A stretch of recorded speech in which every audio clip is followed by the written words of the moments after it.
En grandissant en tant que jeune homme, je m'engage constamment dans l'étude de la Bible. Et quand le sujet du péché est présenté, j'ai remarqué qu'il y a un péché particulier qui prend presque le devant de la scène dans la définition du péché, et c'est l'immoralité sexuelle. L'immoralité sexuelle est un sujet qui reste d'actualité tout au long de l'histoire, recoupant constamment les valeurs personnelles, culturelles et religieuses. Dans le domaine du christianisme, la Bible fournit une perspective claire sur cette question. Comprendre la vision biblique de l'immoralité sexuelle est essentiel pour naviguer les défis et respecter les principes de Dieu pour une vie épanouissante. Il y a de nombreux passages dans la Bible qui abordent ce péché en particulier, et Jésus lui-même en a parlé avec force. Des passages tels que Galates 5:9 mettent en lumière les œuvres de la chair, qui incluent l'adultère, la fornication, l'impureté et la débauche. Romains 13 versets 12 à 14, la nuit est presque finie, le jour est presque là. Mettons donc de côté les actes des ténèbres et revêtons l'armure de la lumière. Comportons-nous décemment, comme pendant le jour, non dans la fête et l'ivrognerie, non dans l'immoralité sexuelle et la débauche, non dans la dissension et la jalousie. Colossiens 3 versets 5 à 6, mortifiez donc vos membres qui sont sur la terre, la fornication, l'impureté, l'affection déréglée, la mauvaise concupiscence et la convoitise, qui est de l'idolâtrie. Jésus a également dit, pour en nommer quelques-uns, Matthieu 15 verset 19, car ce sont les mauvaises pensées, les meurtres, les adultères, les relations sexuelles hors mariage, les vols, les faux témoignages et les calomnies qui sortent du cœur. Marc 7 verset 21. Car du fond de leur cœur, les hommes ont des pensées mauvaises qui les poussent à commettre des adultères, des fornications et des meurtres. Comme nous pouvons le voir, l'immoralité sexuelle est l'un des péchés les plus énoncés dans la Bible. Je ne dis pas qu'un péché est plus grave qu'un autre, mais cela suggère qu'il faut être particulièrement vigilant envers ce péché en particulier. Par conséquent, dans cette exploration, nous allons explorer en profondeur le thème de l'immoralité sexuelle, en nous concentrant particulièrement sur sa représentation dans les textes religieux et bibliques, ses implications pour le bien-être spirituel, personnel et sociétal, ainsi que sur les façons dont les individus et la société peuvent y faire face. Les communautés naviguent sur le terrain complexe de l'éthique sexuelle. Il est crucial d'aborder ce sujet avec délicatesse, en prenant en compte les différentes perspectives et en reconnaissant les contextes sociaux et culturels plus larges qui influencent les attitudes envers la moralité sexuelle. L'immoralité sexuelle, telle qu'elle est décrite dans la Bible, fait référence à s'engager dans des activités sexuelles en dehors des limites fixées par Dieu, ce qui est le mariage. La Bible fournit des directives claires sur le comportement sexuel, soulignant le caractère sacré de la relation conjugale et l'importance de la pureté sexuelle. Hébreux 13 verset 4, le mariage doit être honoré par tous, et le lit conjugal doit rester pur, car Dieu jugera l'adultère et tous ceux qui sont sexuellement immoraux. Ce verset met l'accent sur l'importance de tenir le mariage en haute estime. Dans le contexte biblique, le mariage est considéré comme un engagement sacré établi par Dieu, et il est encouragé de respecter et d'honorer cette institution. Le lit conjugal fait référence à la relation intime entre un mari et une femme. Maintenir la pureté implique de préserver la relation sexuelle à l'intérieur du mariage. Cela souligne l'enseignement biblique selon lequel l'intimité sexuelle est censée être une expression exclusive et sacrée de l'amour dans le mariage. Cela signifie que tout acte sexuel, peu importe sa forme ou avec qui, en dehors du mariage, est considéré comme de l'immoralité sexuelle. L'immoralité sexuelle englobe divers comportements, y compris les relations sexuelles avant le mariage, l'adultère, la pornographie, la prostitution et d'autres formes de comportements sexuels impurs. Dans l'Ancien Testament, la Bible met l'accent sur le caractère sacré de la sexualité humaine. Dieu a créé le sexe comme un don à apprécier dans le contexte du mariage, célébrant l'unité et l'intimité entre un homme et une femme. Divers passages de l'Ancien Testament condamnent explicitement l'immoralité sexuelle. Les 10 commandements comprennent l'interdiction de l'adultère, qui implique des relations sexuelles avec quelqu'un d'autre que son conjoint, et de l'inceste, qui implique des relations sexuelles entre parents proches. De plus, la bestialité, c'est-à-dire les actes sexuels avec des animaux, est strictement interdite. Les conséquences de l'immoralité sexuelle sont évidentes dans de nombreuses histoires de l'Ancien Testament. Des personnalités importantes telles que le roi David et Salomon ont subi de graves conséquences pour leur implication dans des actes sexuels immoraux. Ces histoires mettent en évidence l'importance de maintenir la moralité sexuelle et les effets préjudiciables qui peuvent résulter de la désobéissance. Dans le Nouveau Testament, Jésus a réaffirmé l'importance de la pureté sexuelle. Il a souligné que convoiter quelqu'un dans son cœur équivaut à commettre l'adultère. Jésus a appelé ses disciples à ne pas céder à la tentation sexuelle et à honorer le caractère sacré du mariage. L'apôtre Paul, une personnalité importante du christianisme primitif, a également écrit abondamment sur l'immoralité sexuelle. Dans ses lettres à différentes églises, il condamnait des actes tels que l'adultère, la fornication et l'homosexualité. Ont été encouragés à s'abstenir de péchés sexuels, honorant le corps comme un temple du Saint-Esprit. Dans sa lettre aux Corinthiens, Paul aborde spécifiquement les péchés sexuels et leurs conséquences. Il encourage les croyants à fuir la débauche sexuelle, mettant en avant le besoin de contrôle de soi et de discipline morale.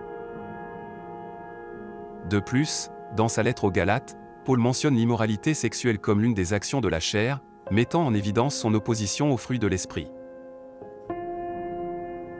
L'immoralité sexuelle peut avoir des conséquences profondes sur les personnes, les familles et la société dans son ensemble.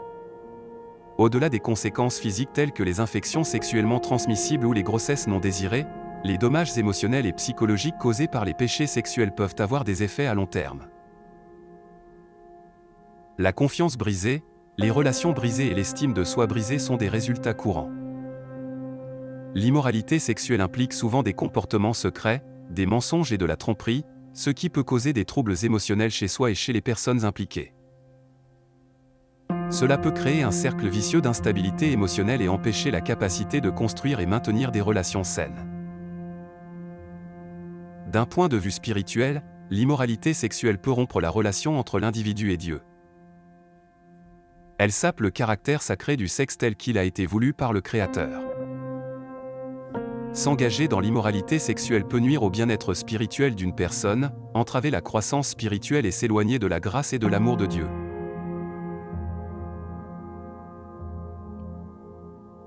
1 Corinthiens 6 verset 18. Fuyez l'immoralité sexuelle.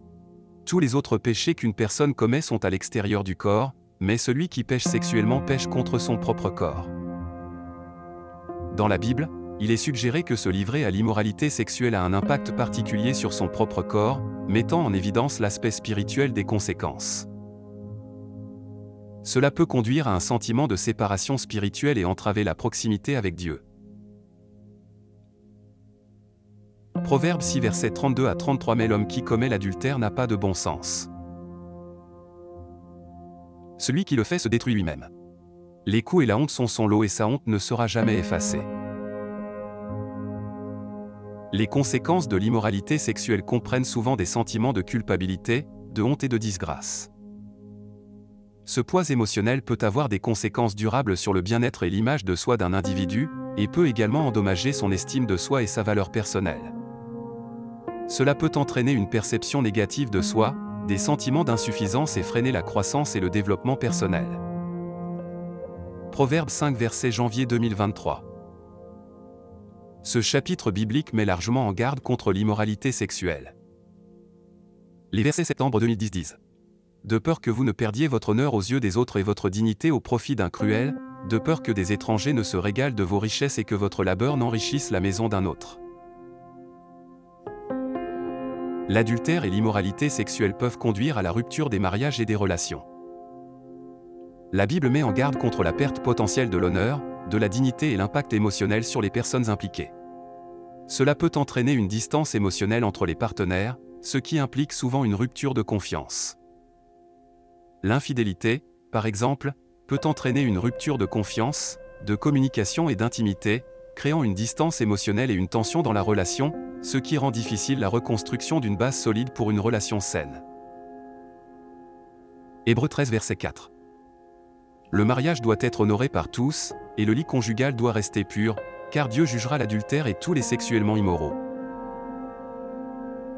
Cette partie souligne la gravité de violer la sainteté du mariage en commettant l'adultère ou en s'engageant dans l'immoralité sexuelle. Ce passage souligne la gravité de violer la sanctité du mariage en commettant l'adultère ou en s'adonnant à l'immoralité sexuelle, car Dieu, en tant que juge suprême, tiendra chacun responsable de ses actes. 1 Corinthiens 6 verset septembre 2010. Ou ne savez-vous pas que les injustes n'hériteront pas du royaume de Dieu? Ne vous y trompez pas, ni les immoraux sexuels, ni les idolâtres, ni les adultères, ni les hommes qui ont des relations sexuelles avec des hommes. La Bible met en garde contre le fait que ceux qui persistent dans l'immoralité sexuelle peuvent être exclus du royaume de Dieu. Cela souligne la gravité des conséquences d'un point de vue spirituel. Il y a beaucoup d'autres conséquences associées à l'immoralité sexuelle. Par exemple, une personne dépendante de la pornographie ou facilement entraînée par la tentation des yeux est plus susceptible d'avoir des rêves érotiques. Bien que cet acte puisse être associé à des maris ou femmes spirituels, le fait demeure que beaucoup ont ouvert des portes dans leur vie spirituelle, permettant à ces esprits déchus de les envahir à travers la dépendance et la perversion sexuelle. Les causes de l'immoralité sexuelle sont complexes et multiformes, influencées par une combinaison de facteurs individuels, sociétaux, culturels et environnementaux. Bien qu'il soit important de reconnaître que les circonstances de chaque personne sont uniques, certains facteurs communs contribuant à l'immoralité sexuelle comprennent la luxure et le désir. Matthieu 5 versets 27 à 28. Vous avez entendu qu'il a été dit, tu ne commettras point d'adultère. Mais je vous dis que celui qui regarde une femme avec désir a déjà commis l'adultère avec elle dans son cœur, selon Matthieu 5 versets 27 à 28. La luxure incontrôlée et les désirs incontrôlés peuvent conduire à des pensées et des actions inappropriées, contribuant à l'immoralité sexuelle. Manque de maîtrise de soi. 1 Corinthiens 7 verset 9.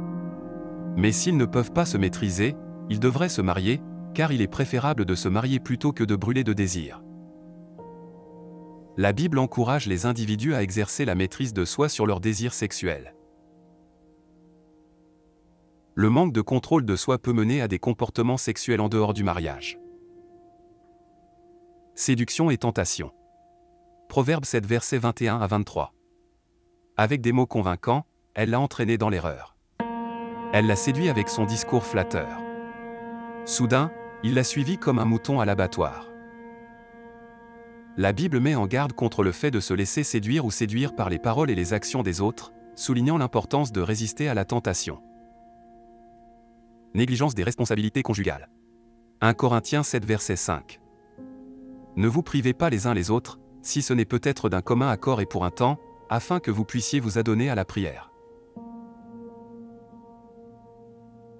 Ensuite, retrouvez-vous à nouveau pour éviter que Satan ne vous tente en raison de votre manque de maîtrise de soi. Négliger ses responsabilités conjugales, y compris les relations intimes au sein du mariage, peut créer des occasions de tentation et de comportements sexuels inappropriés. Influence d'une mauvaise entreprise. 1 Corinthiens 15 verset 33. Ne vous laissez pas induire en erreur. La mauvaise compagnie corrompt le bon caractère. La Bible met en garde contre le fait de fréquenter des personnes qui pourraient nous éloigner d'une vie juste. L'influence d'une mauvaise compagnie peut contribuer à adopter des comportements immoraux. Le désir de se fondre dans la masse ou d'être accepté par ses pairs peut pousser les individus à adopter des comportements qu'ils jugeraient autrement inappropriés.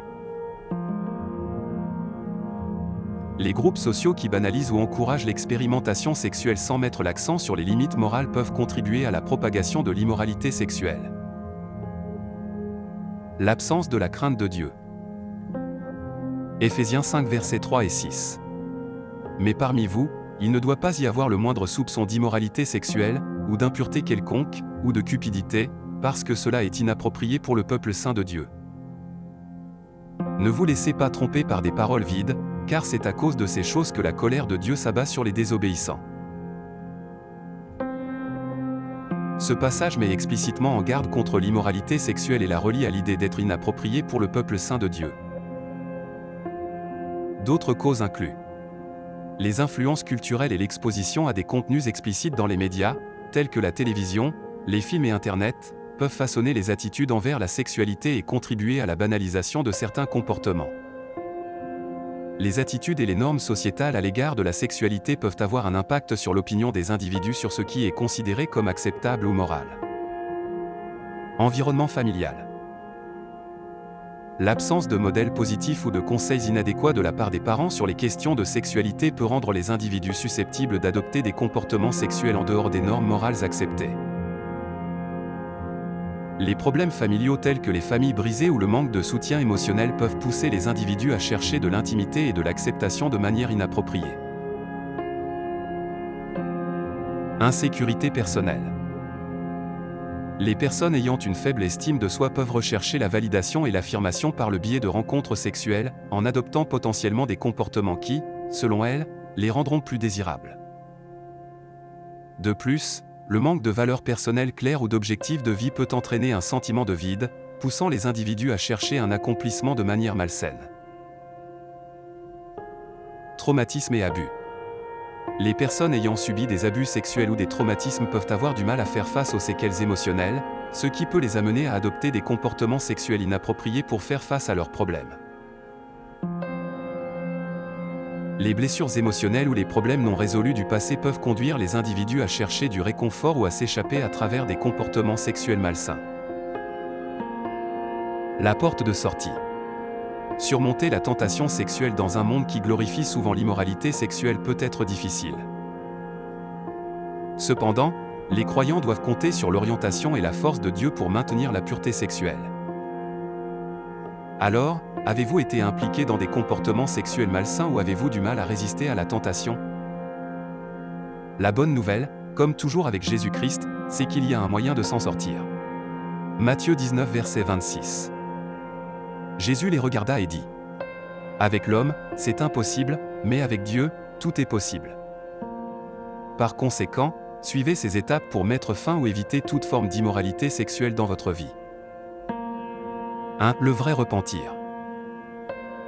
Votre premier pas vers la liberté et une vie pieuse est par la vraie repentance. Il s'agit d'un véritable abandon du péché, d'un profond regret pour les fautes commises et d'un engagement sincère à suivre les voies de Dieu. Reconnaissez votre péché. Psaume 51 versets 3 à 4. Ayez des remords et une contrition sincère. 2 Corinthiens 7 verset 10. Confessez vos péchés. 1 Jean 1 verset 9. Détourne-toi de ton péché. Acte 3 verset 19. Demandez pardon à Dieu. Éphésiens 1 verset 7. Commencez à porter des fruits dignes de la repentance. Matthieu 3 verset 8. Et tournez-vous vers Dieu. Acte 26 verset 22. Cherchez la force de Dieu par la prière. Psaume 27 verset 1. Si le Seigneur ne construit pas la maison, ses constructeurs travaillent en vain. Chaque homme a besoin d'une main secourable de Dieu, c'est pourquoi demandez de l'aide à Dieu par la prière. 3. Régalez-vous de la parole de Dieu et vivez selon celle-ci. Psaume 119 verset 9. Comment un jeune peut-il rester sur le chemin de la pureté en vivant selon ta parole? 4. Fuyez toute apparence du mal. 1 Corinthiens 6 verset 18 à 20. Fuyez l'immoralité sexuelle. Tous les autres péchés qu'une personne commet sont extérieurs au corps, mais celui qui pêche sexuellement porte atteinte à son propre corps. Ne savez-vous pas que votre corps est le temple du Saint-Esprit qui est en vous et que vous avez reçu de Dieu? Vous n'êtes pas à vous-même, vous avez été acheté à un prix. Par conséquent, honorez Dieu avec vos corps. La Bible donne ici un commandement fort et clair d'éviter de fuir l'immoralité sexuelle. Non pas pour excuser ou gérer la situation, mais pour fuir vers Dieu. 5. Enfin, résistez au diable. Jacques 4 versets 7 à 8. Soumettez-vous donc à Dieu. Résistez au diable et il s'enfuira loin de vous. Approchez-vous de Dieu et il s'approchera de vous. Suite à l'appel à la soumission à Dieu, les croyants sont également encouragés à résister activement au diable. Cela implique de résister fermement aux tentations, à la tromperie et aux influences du mal. La promesse est que lorsque les croyants résisteront au diable, il s'enfuira. Cela souligne l'autorité et le pouvoir que les croyants ont en Christ. Il y a également une promesse ici qui suggère que lorsque les croyants cherchent à se rapprocher de Dieu, il répond en se rapprochant d'eux. Il reflète l'idée que l'intimité avec Dieu est initiée et réciproque. L'immoralité sexuelle est vitale pour les chrétiens. En comprenant la sainteté de la sexualité humaine et l'importance de la pureté sexuelle, les gens peuvent vivre une intimité plus profonde avec Dieu et établir des relations plus saines. En reconnaissant les conséquences de l'immoralité sexuelle et en cherchant le pardon par la foi en Christ, on peut retrouver le chemin de la restauration et vivre une vie qui glorifie Dieu. Merci d'avoir regardé. Si vous aimez nos vidéos, aimez-les et abonnez-vous.